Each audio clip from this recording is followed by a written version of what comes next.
Friends, स्वागत है राजनीति शास्त्र +2 ਦੇ ਮਾਡਲ ਪੇਪਰ 'ਚ। ਇਹ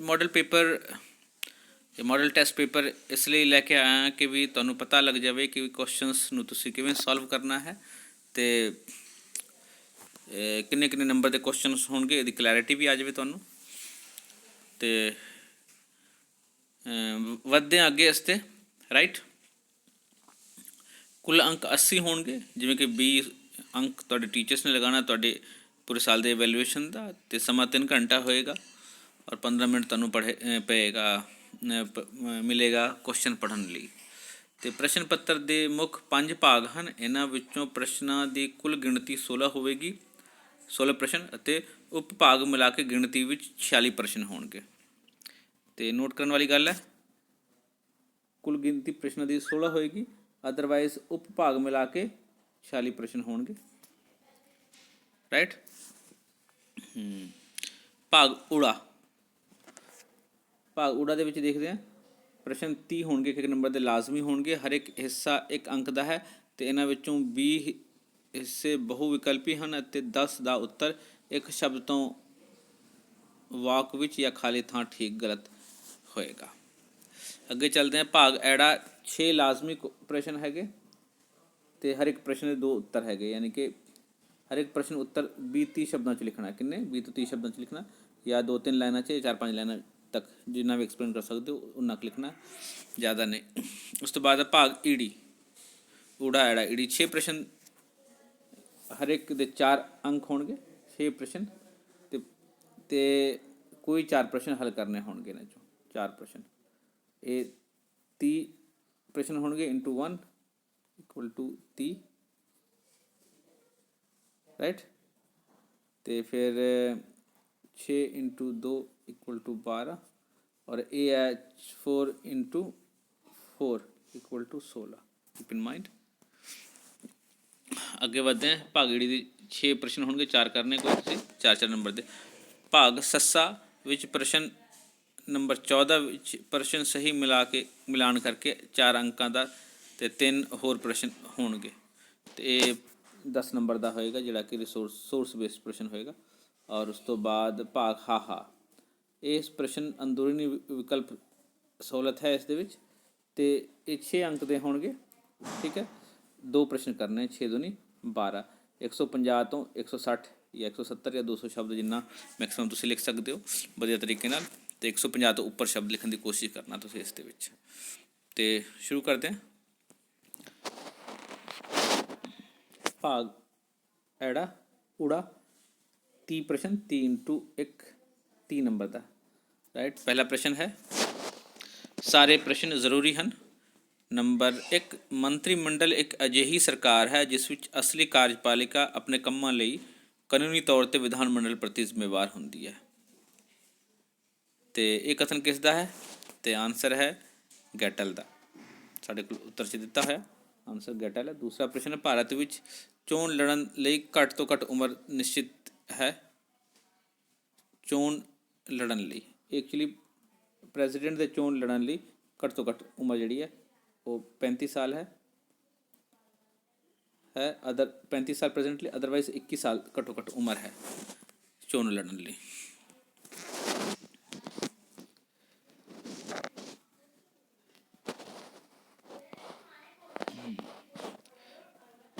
ਉਸ ਤੋਂ ਬਾਅਦ 25 ਸਾਲ ਦੀ ਉਮਰ 'ਚ ਜਿਹੜਾ ਚੋਣ ਲੜਨ ਦਾ ਉਹ ਹੈ ਕਾਰਪੋਰੇਸ਼ਨ ਦਾ, ਔਰ 21 ਸਾਲ ਹੈ ਪੰਚਾਇਤ ਲੜਨ ਦਾ। ਹੁਣ 25 ਸਾਲ ਤੁਸੀਂ ਇੱਥੇ ਆਨਸਰ ਲਿਖ ਸਕਦੇ ਹੋ ਇਸ ਤਰ੍ਹਾਂ ਦੇ ਕੁਐਸਚਨ 'ਚ, ਓਕੇ। ਅਗਲੇ ਪ੍ਰਸ਼ਨ ਚੱਲਦੇ ਹਾਂ, ਗ੍ਰਾਮ ਪੰਚਾਇਤ ਦਾ ਕਾਰਜਕਾਲ ਕਿੰਨਾ ਹੁੰਦਾ? ਅਤੇ ਨੋਰਮਲੀ 5 ਸਾਲ ਹੁੰਦਾ ਹੈ, B ਆਨਸਰ ਹੈ। ਹੇਠ ਲਿਖਿਆਂ ਵਿੱਚੋਂ ਕਿਹੜਾ ਸ਼ਹਿਰੀ ਸਥਾਨਕ ਸੰਸਥਾ ਨਹੀਂ ਹੈ? ਨਗਰ ਪੰਚਾਇਤ ਸ਼ਹਿਰੀ ਸਥਾਨਕ ਸੰਸਥਾ ਹੈ, ਗ੍ਰਾਮ ਪੰਚਾਇਤ ਨਹੀਂ ਹੈ, ਨਗਰ ਪ੍ਰੀਸ਼ਦ ਹੈ, ਨਗਰ ਨਿਗਮ ਵੀ ਹੈ। ਇਹਦਾ ਮਤਲਬ ਉੱਤਰ ਹੈ ਗ੍ਰਾਮ ਪੰਚਾਇਤ। ਅੱਗੇ ਚੱਲਦੇ ਹਾਂ, ਹੇਠ ਲਿਖਿਆਂ ਵਿੱਚੋਂ ਕਿਹੜੇ ਦੇ 2 ਦਲ ਪ੍ਰਣਾਲੀ ਦੇ ਔਗੁਣ ਹਨ? ਉੱਤਰ ਰਾਸ਼ਟਰ ਵਿਰੋਧੀ ਗੁੱਟਾਂ ਵਿੱਚ ਵੰਡਿਆ ਜਾਂਦਾ ਹੈ, ਓਕੇ। ਇਹ ਔਗੁਣ ਹੈ ਕਿਉਂਕਿ ਵਿਰੋਧੀ ਦਲ ਹੁੰਦੇ ਆ। ਉਸ ਤੋਂ ਬਾਅਦ ਜ਼ਿੰਮੇਦਾਰੀ ਨਿਸ਼ਚਿਤ ਕਰਨਾ ਔਖਾ ਹੁੰਦਾ ਹੈ, ਯਾਨੀ ਕਿ ਔਰ ਮਜ਼ਬੂਤ ਵਿਰੋਧ ਹੁੰਦਾ ਹੈ, ਬਦਲਵੀਂ ਸਰਕਾਰ। ਇਹੀ ਉੱਤਰ ਹੈ ਆਪਣਾ, ਔਗੁਣ ਰੱਖਾਂਗੇ ਨਾ ਕਿਉਂਕਿ ਬਾਕੀ ਤਾਂ ਗੁਣ ਆ ਗਏ ਨੇ। ਅੱਗੇ ਕਾਂਗਰਸ ਪਾਰਟੀ ਦੀ ਸਥਾਪਨਾ ਕਦੋਂ ਹੋਈ? ਤਾਂ ਉੱਤਰ ਹੈ ਇਹ ਸਭ ਤੋਂ ਪੁਰਾਣੀ ਪਾਰਟੀ ਹੈ, 1885 'ਚ ਹੋਈ ਸੀ, 1885 'ਚ। ਅੱਗੇ ਚੱਲਦੇ ਹਾਂ। ਹੇਠ ਲਿਖਿਆਂ ਵਿੱਚੋਂ ਕਿਹੜਾ ਹੇਠਲੀ ਪੱਧਰ ਦੀ ਰਾਜਨੀਤਿਕ ਸਹਿਭਾਗਤਾ ਲਈ ਜ਼ਿੰਮੇਵਾਰ ਹੈ? ਹੇਠਲੇ ਪੱਧਰ 'ਤੇ, ਸਭ ਤੋਂ ਲੋਅਰ ਲੈਵਲ 'ਤੇ। ਹੇਠ ਲਿਖਿਆਂ ਵਿੱਚੋਂ ਕਿਹੜਾ ਹੇਠਲੀ ਪੱਧਰ ਦੀ ਰਾਜਨੀਤਿਕ ਸਹਿਭਾਗਤਾ ਲਈ ਜ਼ਿੰਮੇਵਾਰ ਹੈ? ਗਰੀਬੀ, ਭ੍ਰਿਸ਼ਟਾਚਾਰ, ਉਦਾਸੀਨਤਾ, ਇਹ ਸਾਰੇ ਹੀ ਘੱਟ ਭਾਗੀਦਾਰੀ ਲਈ ਸਾਰੇ ਜ਼ਿੰਮੇਦਾਰ ਹੈਗੇ, ਅਤੇ ਉੱਤਰ ਜਗ੍ਹਾ ਇਹ ਸਾਰੇ। ਅੱਗੇ ਹੇਠ ਲਿਖਿਆਂ ਵਿੱਚੋਂ ਕਿਹੜਾ ਰਾਸ਼ਟਰੀ ਏਕੀਕਰਨ ਦਾ ਇੱਕ ਪੱਖ ਹੈ? ਰਾਸ਼ਟਰੀ ਏਕੀਕਰਨ, ਰਾਜਨੀਤਿਕ ਪੱਖ, ਸਮਾਜਿਕ ਪੱਖ, ਆਰਥਿਕ ਪੱਖ, ਸਾਰੇ ਹੀ ਹੈ। ਇਹਦਾ ਮਤਲਬ ਉੱਤਰ ਹੋਏਗਾ ਇਹ ਆਪਣਾ, ਇਹ ਸਾਰਾ, ਇਹ ਆਪਣਾ ਉੱਤਰ ਹੈ, ਇਹ ਸਾਰੇ। ਅਗਲਾ ਪ੍ਰਸ਼ਨ ਹੈ, ਵਰਤਮਾਨ ਵਿੱਚ ਸੰਯੁਕਤ ਰਾਸ਼ਟਰ ਦੇ ਕੁੱਲ ਕਿੰਨੇ ਮੈਂਬਰ ਹਨ? ਅਤੇ ਉੱਤਰ ਹੈ 193। ਆਪਾਂ ਪੜ੍ਹ ਚੁੱਕੇ ਹਾਂ 193। ਸੰਯੁਕਤ ਰਾਸ਼ਟਰ ਦੇ ਸੁਰੱਖਿਆ ਪਰਿਸ਼ਦ ਦੇ ਕਿੰਨੇ ਸਥਾਈ ਮੈਂਬਰ ਹੁੰਦੇ? ਉੱਤਰ ਹੈ 5। ਆਪਾਂ ਨੂੰ ਪਤਾ 5 ਦੇਸ਼ਾਂ ਦੇ ਨਾਂ, ਰੂਸ, ਫਰਾਂਸ, ਇੰਗਲੈਂਡ, ਅਮਰੀਕਾ ਅਤੇ ਚੀਨ, ਅਤੇ 5 ਹੈ, ਉੱਤਰ ਆ ਗਿਆ 5। ਉਸ ਤੋਂ ਬਾਅਦ ਸੰਯੁਕਤ ਰਾਸ਼ਟਰ ਦੀ ਸਥਾਪਨਾ ਹੋਈ ਸੀ, ਸੰਯੁਕਤ ਰਾਸ਼ਟਰ ਦੀ ਸਥਾਪਨਾ 1945 ਵਿੱਚ ਹੋਈ ਸੀ, ਉੱਤਰ 1945। ਭਾਰਤ ਅਤੇ ਚੀਨ ਯੁੱਧ ਹੋਇਆ ਸੀ, ਭਾਰਤ ਅਤੇ ਚੀਨ ਯੁੱਧ ਹੋਇਆ ਸੀ 1962 ਦੇ ਵਿੱਚ, ਉੱਤਰ ਹੈ ਬੀ ਉੱਤਰ। ਪੰਚਾਇਤੀ ਰਾਜ ਵਿੱਚ ਹੇਠਲੇ ਪੱਧਰ ਦੀ ਸੰਸਥਾ, ਸਭ ਤੋਂ ਹੇਠਲੇ ਪੱਧਰ ਦੀ ਸੰਸਥਾ ਪੰਚਾਇਤੀ ਰਾਜ 'ਚ ਗ੍ਰਾਮ ਪੰਚਾਇਤ ਹੈ। ਉਸ ਤੋਂ ਬਾਅਦ ਅੱਗੇ ਚੱਲਦੇ ਹਾਂ। ਭਾਰਤ ਵਿੱਚ ਕਿੰਨੇ ਰਾਸ਼ਟਰੀ ਦਲ ਹਨ? ਤਾਂ ਉੱਤਰ ਹੈ ਇਸ ਵੇਲੇ ਭਾਰਤ ਵਿੱਚ 6 ਰਾਸ਼ਟਰੀ ਦਲ ਹਨ। ਪਹਿਲਾਂ 8 ਸੀਗੇ, ਕੁਛ ਪਾਰਟੀਆਂ ਦੀ ਜਿਹੜੀ ਹੈ ਉਹ ਰਾਸ਼ਟਰੀ ਦਲ ਦੀ ਜਿਹੜੀ ਮਾਨਤਾ ਉਹ ਸਮਾਪਤ ਹੋਈ ਹੈ। ਅੱਗੇ ਚੱਲਦੇ ਹਾਂ। ਇਨਸਾਨੀ ਬਰਾਦਰੀ ਦਾ ਨਾਂ ਦਾ ਸੰਗਠਨ ਕਦ ਹੋਂਦ ਵਿੱਚ ਆਇਆ? ਇਹ 1970 ਵਿੱਚ ਆਇਆ ਸੀਗਾ। ਅੰਟੂ ਦਿਸ ਲਾਸਟ ਪੁਸਤਕ ਦਾ ਲੇਖਕ ਕੌਣ ਹੈ? ਅਤੇ ਜੌਨ ਰਸਕਿਨ ਅੰਟੂ ਦੀ ਲਾਸਟ ਪੁਸਤਕ ਦਾ ਲੇਖਕ ਹੈ, ਰਾਈਟ। ਉੱਤਰ ਹੈ ਪੰਚਸ਼ੀਲ ਸਮਝੌਤਾ ਕਿਹੜੇ 2 ਦੇਸ਼ਾਂ ਦੇ ਵਿੱਚ ਹੋਇਆ ਸੀ? ਅਤੇ ਉੱਤਰ ਹੈ ਭਾਰਤ ਚੀਨ ਹੋਇਆ ਸੀਗਾ, ਭਾਰਤ ਚੀਨ ਪੰਚਸ਼ੀਲ, ਅਤੇ ਭਾਰਤ ਪਾਕਿਸਤਾਨ ਸ਼ਿਮਲਾ ਸਮਝੌਤਾ ਹੋਇਆ ਸੀਗਾ, ਕੀਪ ਇਨ ਮਾਈਂਡ। ਅਤੇ ਲਾਹੌਰ ਬੱਸ ਸੇਵਾ ਕਿਸ ਪ੍ਰਧਾਨ ਮੰਤਰੀ ਨੇ ਸ਼ੁਰੂ ਕੀਤੀ ਸੀ? ਅਤੇ ਉੱਤਰ ਹੈ ਅਟਲ ਬਿਹਾਰੀ ਵਾਜਪੇਈ ਜੀ ਨੇ ਕੀਤੀ ਸ਼ੁਰੂਆਤ ਇਹਦੀ। ਧਰਮ ਨੂੰ ਅਫੀਮ ਕਿਸ ਵਿਦਵਾਨ ਨੇ ਕਿਹਾ ਹੈ? ਕਾਰਲ ਮਾਰਕਸ ਨੇ ਧਰਮ ਨੂੰ ਅਫੀਮ ਕਿਹਾ ਹੈ, ਰਾਈਟ। ਉੱਤਰ ਰਾਜਨੀਤਿਕ ਦਲਾਂ ਦੀ ਹੋਂਦ ਜ਼ਰੂਰੀ ਹੈ। ਪ੍ਰਸ਼ਨ ਹੈ ਰਾਜਨੀਤਿਕ ਦਲਾਂ ਦੀ ਹੋਂਦ ਜ਼ਰੂਰੀ ਹੈ ਕਿਹਦੇ ਲਈ? ਲੋਕਤੰਤਰਿਕ ਪ੍ਰਣਾਲੀ ਲਈ, ਰਾਜਤੰਤਰ ਲਈ ਤਾਂ ਨਹੀਂ ਇਹਦੀ ਲੋੜ, ਸੱਤਾਵਾਦੀ ਪ੍ਰਣਾਲੀ ਲਈ ਵੀ ਨਹੀਂ ਹੈ, ਤਾਨਾਸ਼ਾਹੀ ਲਈ ਵੀ ਨਹੀਂ ਹੈ, ਲੋਕਤੰਤਰ ਪ੍ਰਣਾਲੀ ਲਈ ਜ਼ਰੂਰਤ ਹੈ ਇਹਦੀ। ਇਹਦਾ ਮਤਲਬ ਇਹ ਆਨਸਰ ਹੈ। ਭਾਰਤ ਵਿੱਚ ਬਹੁਦਲ ਪ੍ਰਣਾਲੀ ਪਾਈ ਜਾਂਦੀ ਹੈ, ਸਹੀ ਜਾਂ ਗਲਤ? ਸਹੀ ਹੈ, ਭਾਰਤ ਵਿੱਚ ਬਹੁਦਲ ਪ੍ਰਣਾਲੀ ਪਾਈ ਜਾਂਦੀ ਹੈ। ਭਾਰਤ ਦੀ ਰਾਜਨੀਤਿਕ ਜਨ ਸਹਿਭਾਗਤਾ ਦਾ ਪੱਧਰ ਕਾਫੀ ਉੱਚਾ ਹੈ, ਸਹੀ ਜਾਂ ਗਲਤ? ਗਲਤ ਇਸ ਲਈ ਹੈ ਕਿ ਭਾਰਤ ਦੇ ਵਿੱਚ 50-60% ਜਾਂ 70% ਤੱਕ ਸਹਿਭਾਗਤਾ ਪਾਈ ਜਾਂਦੀ ਹੈ। ਬਹੁਤ ਸਾਰੇ ਦੇਸ਼ਾਂ 'ਚ 90, 95, 99% ਵੀ ਪਾਈ ਜਾਂਦੀ ਹੈ। ਭਾਰਤ ਦੇ ਲੋਕ ਕਰਤੱਵ ਪਾਲਣਾ ਪ੍ਰਤੀ ਬਹੁਤ ਸੁਚੇਤ ਨਹੀਂ ਹਨ, ਬਹੁਤ ਸੁਚੇਤ ਹਨ, ਗਲਤ, ਬਹੁਤ ਸੁਚੇਤ ਨਹੀਂ ਹਨ ਐਕਚੁਅਲੀ। ਅਤੇ ਇੱਥੇ ਸੁਚੇਤ ਹਨ ਵਾਲਾ ਜਿਹੜਾ ਪੁਆਇੰਟ ਹੈ ਇਹ ਗਲਤ ਹੋਏਗਾ, ਯਾਨੀ ਕਿ ਗਲਤ। ਉੱਤਰ ਸਹੀ ਹੈ, ਗਲਤ। ਭਾਰਤ ਸੁਰੱਖਿਆ ਪਰਿਸ਼ਦ ਦਾ ਸਥਾਈ ਮੈਂਬਰ ਹੈ, ਇਹ ਗਲਤ ਹੈ। ਭਾਰਤ ਸਥਾਈ ਸੁਰੱਖਿਆ ਪਰਿਸ਼ਦ ਦਾ ਮੈਂਬਰ ਬਣਨਾ ਚਾਹੁੰਦਾ ਹੈ। ਭਾਰਤ ਸੰਯੁਕਤ ਰਾਸ਼ਟਰ ਦੇ ਡੈਸ਼ ਵਿੱਚ ਇੱਕ ਹੈ, ਖਾਲਿਸਤਾਨ ਪਰ ਮੁੱਢਲੇ ਮੈਂਬਰਾਂ 'ਚੋਂ ਇੱਕ ਹੈ। ਅਤੇ ਭਾਰਤ ਚੀਨ ਸੀਮਾ ਦਾ ਨਾਂ ਹੈ McMahon line, actually McMahon line ਹੈ, ਅਤੇ ਖਾਲੀ ਥਾਂ 'ਤੇ ਆ ਜਾਏਗਾ। ਅਗਲਾ ਪ੍ਰਸ਼ਨ ਹੈ, ਵੱਡੇ ਰਾਜਾਂ ਵਿੱਚ ਸਥਾਪਨਾ ਡੈਸ਼ ਦੀ ਕੀਤੀ ਜਾਂਦੀ ਹੈ? ਨਗਰ ਨਿਗਮ ਦੀ ਸਥਾਪਨਾ ਕੀਤੀ ਜਾਂਦੀ ਹੈ। ਵੱਡੇ ਰਾਜਾਂ ਵਿੱਚ, ਵੱਡੇ ਐਕਚੁਅਲੀ ਸ਼ਹਿਰਾਂ ਵਿੱਚ ਨਗਰ ਨਿਗਮ ਦੀ ਸਥਾਪਨਾ ਕੀਤੀ, ਸ਼ਹਿਰਾਂ ਵਿੱਚ ਨਗਰ ਨਿਗਮ ਦੀ ਸਥਾਪਨਾ ਕੀਤੀ ਜਾਂਦੀ ਹੈ। ਅੱਗੇ ਭਾਰਤ ਸੈਨਿਕ ਸਮਝੌਤਾ ਦਾ ਡੈਸ਼ ਨਹੀਂ ਹੈ, ਸਮਰਥਕ ਨਹੀਂ ਹੈ। ਅੱਗੇ ਹੈ ਗ੍ਰਾਮ ਪੰਚਾਇਤ ਦਾ ਕਾਰਜਕਾਲ ਡੈਸ਼ ਸਾਲ ਹੈ? 5 ਸਾਲ ਹੈ। ਉਸ ਤੋਂ ਬਾਅਦ ਸ਼੍ਰੋਮਣੀ ਅਕਾਲੀ ਦਲ ਡੈਸ਼ ਸਥਾਪਨਾ ਹੋਈ ਸੀ? 1920 ਦੇ ਵਿੱਚ ਹੋਈ ਸੀ ਇਹਦੀ ਸਥਾਪਨਾ। ਤੇ ਅੱਗੇ ਆ ਜਾਂਦੇ ਆਪਾਂ ਭਾਗ ਐੜਾ। ਇਹ 6 ਪ੍ਰਸ਼ਨ ਹੈ, 2-2 ਨੰਬਰ ਵਾਲੇ। ਹੁਣ ਇਸ ਨੂੰ ਇਸ ਦੇ ਵਿੱਚ ਸੋਲਵ ਕਰਦੇ ਹਾਂ। ਰਾਈਟ। ਪ੍ਰਸ਼ਨ ਨੰਬਰ 2, ਸੰਸਦੀ ਪ੍ਰਣਾਲੀ ਦੀ ਸਰਕਾਰ ਤੋਂ ਤੁਹਾਡਾ ਕੀ ਭਾਵ ਹੈ? ਉੱਤਰ ਹੈ ਸੰਸਦੀ ਪ੍ਰਣਾਲੀ ਦੀ ਸਰਕਾਰ ਵਿੱਚ ਕਾਰਜ ਸਾਧਕ ਮੁਖੀ ਨਾਮ ਮਾਤਰ ਦਾ ਮੁਖੀ ਹੁੰਦਾ ਹੈ ਅਤੇ ਮੰਤਰੀ ਪਰਿਸ਼ਦ ਦਾ ਮੁਖੀ ਪ੍ਰਧਾਨ ਮੰਤਰੀ ਵਾਸਤਵਿਕ ਕਾਰਜ ਸਾਧਕ ਮੁਖੀ ਹੁੰਦਾ ਹੈ ਔਰ ਮੰਤਰੀ ਪਰਿਸ਼ਦ ਹਰ ਇੱਕ ਕਾਰਜ ਲਈ ਜ਼ਿੰਮੇਵਾਰ ਹੁੰਦੀ ਹੈ। ਕਾਰਜ ਸਾਧਕ ਮੁਖੀ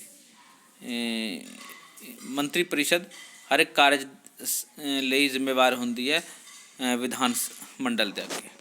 ਰਾਈਟ। ਅਤੇ ਸੰਸਦੀ ਪ੍ਰਣਾਲੀ ਸਰਕਾਰ ਦੇ ਵਿੱਚ ਇਹ ਹੁੰਦਾ ਹੈ। ਅਗਲਾ ਪ੍ਰਸ਼ਨ ਹੈ ਭਾਰਤ ਵਿੱਚ ਲੋਕਤੰਤਰ ਸ਼ਾਸਨ ਪ੍ਰਣਾਲੀ ਦੀਆਂ ਕੋਈ 2 ਵਿਸ਼ੇਸ਼ਤਾਵਾਂ ਦੱਸੋ। ਉੱਤਰ ਹੈ ਭਾਰਤ ਵਿੱਚ ਸਰਵਉੱਚ ਸ਼ਕਤੀ ਲੋਕਾਂ ਦੇ ਕੋਲ ਹੈ, ਯਾਨੀ ਸਰਵਉੱਚ ਸ਼ਕਤੀ ਦਾ ਸੋਮਾ ਲੋਕ ਹਨ। ਉਸ ਤੋਂ ਬਾਅਦ ਸਰਵਜਨਕ ਬਾਲਕ ਮਤ ਅਧਿਕਾਰ, ਸਾਰਿਆਂ ਨੂੰ ਜਿਹੜੇ 18 ਸਾਲ ਤੋਂ ਉੱਪਰ ਹੋ ਗਏ ਉਹਨਾਂ ਨੂੰ ਬਾਲਕ ਮਤ ਅਧਿਕਾਰ ਹੈ ਬਿਨਾਂ ਕਿਸੇ ਭੇਦਭਾਵ ਤੋਂ। ਨਗਰ ਪੰਚਾਇਤ ਦੀ ਬਣਤਰ ਲਿਖੋ। ਅਤੇ ਉੱਤਰ ਹੈ ਨਗਰ ਪੰਚਾਇਤ ਦੇ ਮੈਂਬਰਾਂ ਦੀਆਂ ਸੰਖਿਆ ਸਮੇਂ-ਸਮੇਂ ਰਾਜ ਸਰਕਾਰ ਦੁਆਰਾ ਨਿਸ਼ਚਿਤ ਕੀਤੀਆਂ ਜਾਂਦੀਆਂ ਹਨ ਅਤੇ ਇਸ ਦੇ ਮੈਂਬਰ ਬਾਲਗ ਮਤ ਅਧਿਕਾਰ ਦੇ ਆਧਾਰ 'ਤੇ ਪ੍ਰਤੱਖ ਤੌਰ 'ਤੇ ਚੁਣੇ ਜਾਂਦੇ ਹਨ। ਅਗਲਾ ਪ੍ਰਸ਼ਨ ਹੈ ਸ਼ਹਿਰ ਵਿਕਾਸ ਯੋਜਨਾ। ਨਗਰ ਪਰਿਸ਼ਦ ਦੇ 2 ਕੋਈ ਕਾਰਜ ਲਿਖੋ। ਅਤੇ ਸ਼ਹਿਰ ਵਿਕਾਸ ਯੋਜਨਾ ਬਣਾਉਣੀ, ਆਪਣੇ ਖੇਤਰ ਦੇ ਅਧੀਨ ਆਉਂਦੇ ਭੂਮੀ ਪ੍ਰਯੋਗ ਲਈ ਨਿਯਮ ਬਣਾਉਣੇ। 2 ਹੋ ਗਿਆ। ਅਗਲਾ ਪ੍ਰਸ਼ਨ ਹੈ ਰਾਜਨੀਤਿਕ ਦਲਾਂ ਤੋਂ ਤੁਹਾਡਾ ਕੀ ਭਾਵ ਹੈ? ਉੱਤਰ ਹੈ ਰਾਜਨੀਤਿਕ ਦਲ ਅਜਿਹੇ ਵਿਅਕਤੀਆਂ ਦਾ ਸਮੂਹ ਹੁੰਦਾ ਹੈ ਜਿਹੜੇ ਇੱਕ ਨਿਸ਼ਚਿਤ ਰਾਜਨੀਤਿਕ ਪ੍ਰੋਗਰਾਮਾਂ ਨੂੰ ਆਧਾਰ ਬਣਾ ਕੇ ਇਕੱਠੇ ਹੁੰਦੇ ਹਨ ਅਤੇ ਵਾਸਤਵਿਕ ਤਰੀਕਿਆਂ ਨਾਲ ਸਰਕਾਰ ਦੀ ਸੱਤਾ 'ਤੇ ਕੰਟਰੋਲ ਸਥਾਪਿਤ ਕਰਨ ਦਾ ਯਤਨ ਕਰਦੇ ਹਨ। ਠੀਕ ਹੈ, ਯਾਨੀ ਕਿ ਇਹ ਨਿਸ਼ਚਿਤ ਰਾਜਨੀਤਿਕ ਪ੍ਰੋਗਰਾਮਾਂ ਨੂੰ ਆਧਾਰ ਬਣਾ ਕੇ ਇਕੱਠੇ ਹੁੰਦੇ ਹਨ ਅਤੇ ਇਹ ਸੰਵਿਧਾਨਕ ਤਰੀਕੇ ਨਾਲ ਸੱਤਾ 'ਤੇ ਕਾਬਜ਼ ਹੋਣ ਦੀ ਕੋਸ਼ਿਸ਼ ਕਰਦੇ ਹਨ। ਅਗਲਾ ਪ੍ਰਸ਼ਨ ਹੈ ਭਾਰਤੀ ਜਨਤਾ ਪਾਰਟੀ ਦਾ ਉਦੇਸ਼ ਲਿਖੋ। ਉੱਤਰ ਹੈ ਰਾਸ਼ਟਰੀ ਏਕਤਾ, ਲੋਕਤੰਤਰ, ਸਕਾਰਾਤਮਕ ਧਰਮ ਨਿਰਪੱਖਤਾ, ਜਾਤੀਵਾਦੀ ਸਮਾਜਵਾਦ ਸਿਧਾਂਤਾਂ ਉੱਤੇ ਆਧਾਰਿਤ ਰਾਜਨੀਤੀ ਅਤੇ ਰਾਜਨੀਤਿਕ ਵਿਕੇਂਦਰੀਕਰਨ ਪਾਰਟੀ ਦਾ ਉਦੇਸ਼ ਹੈ। ਹੁਣ ਪਾਰਟੀ ਦਾ ਉਦੇਸ਼ ਹਿੰਦੂਤਵ ਨੂੰ ਬੜਾਵਾ ਦੇਣਾ ਵੀ ਅੱਜ ਕੱਲ੍ਹ ਸਾਫ਼ ਨਜ਼ਰ ਆ ਰਿਹਾ ਹੈ। ਚਲੋ ਅਗਲਾ ਹੈ ਭਾਗ ਈਡੀ। 4 ਨੰਬਰ ਵਾਲੇ ਪ੍ਰਸ਼ਨ। 4 ਨੰਬਰ ਵਾਲੇ ਪ੍ਰਸ਼ਨ ਥੋੜ੍ਹੇ ਵੱਡੇ ਲਿਖਣੇ ਹੈ ਡੀਅਰ ਸਟੂਡੈਂਟ, ਤਾਂ ਕੋਈ 4 ਸੋਲਵ ਕਰਨਾ ਹੈ। ਪਹਿਲਾ ਪ੍ਰਸ਼ਨ ਹੈ ਭਾਰਤ ਦੇ ਸੰਸਦੀ ਪ੍ਰਣਾਲੀ ਨੂੰ ਕਿਉਂ ਅਪਣਾਇਆ ਭਾਰਤ ਨੇ? ਇਹਦੇ ਕਈ ਰੀਜ਼ਨ ਸੀਗੇ। ਗ੍ਰੈਨਵਿਲ ਆਸਟਿਨ ਅਨੁਸਾਰ ਸੰਵਿਧਾਨ ਸਭਾ ਦੇ ਵਧੇਰੇ ਮੈਂਬਰ ਲੋਕਤੰਤਰੀ ਸਿਧਾਂਤ ਪ੍ਰਤੀ ਵਚਨਬੱਧ ਸਨ ਕਿਉਂਕਿ ਉਹਨਾਂ ਨੂੰ ਇਹ ਪੁਰਾਣਾ ਤਜਰਬਾ ਸੀਗਾ। ਰਾਈਟ। 1919-1935 ਵਿੱਚ ਦੇ ਅਧੀਨ ਸੰਸਦੀ ਪ੍ਰਣਾਲੀ ਦੀ ਸਰਕਾਰ ਭਾਰਤ ਵਿੱਚ ਲਾਗੂ ਕੀਤੀ ਗਈ ਸੀ, ਰਾਜਾਂ ਦੇ ਵਿੱਚ ਵੀ ਅਤੇ ਕੇਂਦਰ ਦੇ ਵਿੱਚ। ਉਸ ਤੋਂ ਬਾਅਦ ਇਹ ਸਰਕਾਰ ਜ਼ਿੰਮੇਵਾਰ ਸਰਕਾਰ ਹੁੰਦੀ ਹੈ, ਵਿਧਾਨ ਸਭਾ ਦੇ ਸਾਹਮਣੇ ਜ਼ਿੰਮੇਵਾਰ ਹੁੰਦੀ ਹੈ। ਅਤੇ ਅਗਲਾ ਹੈ ਕਾਰਜਪਾਲਿਕਾ ਅਤੇ ਵਿਧਾਨ ਪਾਲਿਕਾ ਵਿਚਕਾਰ ਗੂੜਾ ਸੰਬੰਧ ਹੁੰਦਾ ਹੈ। ਰਾਈਟ। ਅਤੇ ਸਰਕਾਰ ਦਾ ਮੁਲਾਂਕਣ ਸੰਸਦੀ ਸਰਕਾਰ ਵਿੱਚ ਸਰਕਾਰ ਦਾ ਅਸਲ ਮੁਲਾਂਕਣ ਹੁੰਦਾ ਹੈ। ਅੱਗੇ ਚੱਲਦੇ ਹਾਂ। ਸਰਕਾਰ ਦਾ ਮੁਲਾਂਕਣ ਸੰਸਦੀ ਸਰਕਾਰ ਦੇ ਵਿੱਚ ਅਸਲ ਵਿੱਚ ਮੁਲਾਂਕਣ ਹੁੰਦਾ ਹੈ। ਅਗਲਾ ਕੁਐਸਚਨ ਹੈ ਗਰੀਬੀ ਦਾ ਭਾਰਤੀ ਲੋਕਤੰਤਰ 'ਤੇ ਕੀ ਪ੍ਰਭਾਵ ਪੈਂਦਾ? ਉੱਤਰ ਹੈ ਸੁਤੰਤਰਤਾ ਪ੍ਰਾਪਤੀ ਦੇ 70 ਸਾਲ ਬਾਅਦ ਪਿੱਛੋਂ ਵੀ ਭਾਰਤ ਦੇ ਤਕਰੀਬਨ 32% ਲੋਕ ਗਰੀਬੀ ਰੇਖਾ ਦੇ ਹੇਠ ਰਹਿ ਰਹੇ ਹਨ ਅਤੇ ਇਸ ਤਰ੍ਹਾਂ ਲੋਕਤੰਤਰ 'ਤੇ ਵਿਆਪਕ ਪ੍ਰਭਾਵ ਪੈਂਦਾ ਹੈ ਇਸ ਦਾ। ਰਾਈਟ। ਅਤੇ ਉਹ ਪ੍ਰਭਾਵ ਕਿਵੇਂ ਦੇ? ਗਰੀਬ ਵਿਅਕਤੀ ਆਪਣੇ ਵੋਟ ਦੇ ਅਧਿਕਾਰ ਦੀ ਠੀਕ ਵਰਤੋਂ ਨਹੀਂ ਕਰਦਾ ਹੈ। ਗਰੀਬ ਵਿਅਕਤੀ ਲਾਲਚ ਵਿੱਚ ਜਲਦੀ ਆ ਜਾਂਦਾ ਹੈ ਅਤੇ ਛੋਟੇ ਲਾਭਾਂ ਲਈ ਆਪਣੇ ਵੋਟ ਵੇਚ ਦਿੰਦਾ ਹੈ। ਬਹੁਤ ਸਾਰੇ ਗਰੀਬ ਵਿਅਕਤੀ ਆਰਥਿਕ ਤੰਗੀਆਂ ਕਾਰਨ ਆਪਣਾ ਵੋਟ ਅਧਿਕਾਰ ਦਾ ਪ੍ਰਯੋਗ ਨਹੀਂ ਕਰ ਪਾਉਂਦੇ ਹਨ ਅਤੇ ਗਰੀਬ ਵਿਅਕਤੀ ਚੋਣ ਨਹੀਂ ਲੜ ਪਾਉਂਦੇ ਹਨ ਕਿਉਂਕਿ ਉਹਨਾਂ ਕੋਲ ਚੋਣ ਲੜਨ ਲਈ ਉਹਨਾਂ ਪੈਸਾ ਨਹੀਂ ਹੁੰਦਾ। ਚੋਣ ਲੜਨ ਲਈ ਬਹੁਤ ਪੈਸੇ ਚਾਹੀਦੇ ਹਨ। ਉਸ ਤੋਂ ਬਾਅਦ ਗਰੀਬ ਵਿਅਕਤੀ ਦੀ ਹੌਲੀ ਲੋਕਤੰਤਰ ਵਿੱਚ ਵਿਸ਼ਵਾਸ ਖਤਮ ਹੋ ਜਾਂਦਾ ਹੈ ਅਤੇ ਕਈ ਵਾਰ ਤਾਂ ਉਹ ਹਿੰਸਾ ਵਿੱਚ ਬਦਲ ਜਾਂਦਾ ਹੈ, ਹਿੰਸਾ ਦੁਆਰਾ ਪਰਿਵਰਤਨ ਲਿਆਉਣ ਦੀ ਕੋਸ਼ਿਸ਼ ਕਰਦਾ ਹੈ। ਇਸ ਤਰ੍ਹਾਂ ਗਰੀਬੀ ਦਾ ਭਾਰਤੀ ਲੋਕਤੰਤਰ 'ਤੇ ਪ੍ਰਭਾਵ ਹੈ। ਅਗਲਾ ਪ੍ਰਸ਼ਨ ਹੈ ਗ੍ਰਾਮ ਪੰਚਾਇਤ ਦਾ ਸਭਾਪਤੀ ਕੌਣ ਹੁੰਦਾ ਹੈ? ਤਾਂ ਉੱਤਰ ਹੈ ਸਰਪੰਚ। ਗ੍ਰਾਮ ਸਭਾ ਦਾ ਅਤੇ ਉਸਦੇ ਕਾਰਜ ਲਿਖੋ।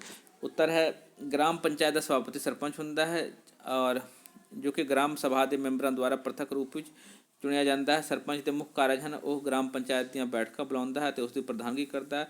ਉਹ ਗ੍ਰਾਮ ਪੰਚਾਇਤ ਦਾ ਰਿਕਾਰਡ ਰੱਖਦਾ ਹੈ। ਉਹ ਗ੍ਰਾਮ ਪੰਚਾਇਤ ਦੇ ਵਿੱਤੀ ਅਤੇ ਕਾਰਜਕਾਰੀ ਪ੍ਰਸ਼ਾਸਨੀ ਲਈ ਜ਼ਿੰਮੇਵਾਰ ਹੁੰਦਾ ਅਤੇ ਉਹ ਹੋਰ ਅਜਿਹੇ ਕਾਰਜ ਕਰਦਾ ਹੈ ਜੋ ਕਿ ਪੰਚਾਇਤ ਦੁਆਰਾ ਵਿਸ਼ੇਸ਼ ਤੌਰ 'ਤੇ ਠੀਕ ਨਾ ਵਿਸ਼ੇਸ਼ ਤੌਰ 'ਤੇ ਜਾਂ ਫਿਰ ਰਾਜ ਸਰਕਾਰਾਂ ਦੁਆਰਾ ਉਸ ਨੂੰ ਕਰਨ ਲਈ ਕਿਹਾ ਜਾਂਦਾ ਹੈ। ਰਾਈਟ।